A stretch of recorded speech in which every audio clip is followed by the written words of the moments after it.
Hi everyone, Steph Machado here with my colleague Eli Sherman to talk to you about the newly released Providence teacher absentee data. This was just released today by the Providence Public School Department. We requested it through a public records request last month in the wake of the Johns Hopkins report that came out about the Providence schools. It detailed student and teacher absentee problems, and we wanted to get the hard data on how often teachers are chronically absent. And Eli, what did we find? So we're still sorting through the data, but initial numbers show us that 500 teachers, give or take one or two, missed at least 18 school days last year, which is known as chronically absent, 10% of the 180 school days in the year. That number, of course, ranges between 18 being the lowest, and in some instances we found teachers missing as many as 170 school days of the year. Now they're absent for different reasons. Right. You talked to the teachers union president. About and that. To be clear, this data doesn't say that these teachers are absent for legitimate or illegitimate reasons. It's just the raw data on how often teachers are absent. And the teachers union president points out there are obviously legitimate reasons to be absent: if you're sick, if a family member dies, if you're on maternity leave.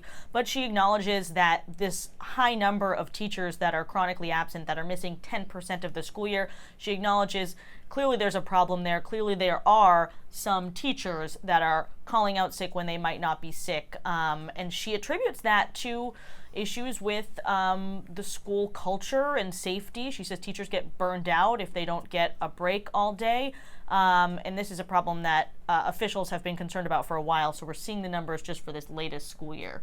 That's right, Steph, and it's happening all with the backdrop that the state is planning to come in and take over the Providence school district because of this report that we saw back in June that showed it was among the worst in the nation.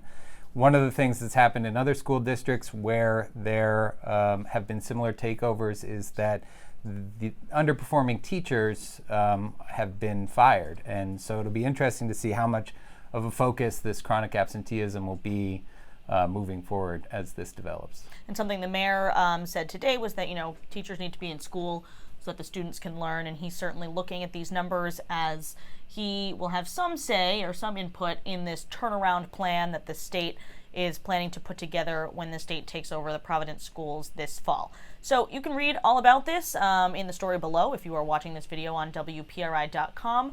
And we will, of course, keep tracking what's going on with the Providence schools throughout the fall as the school year is soon to begin.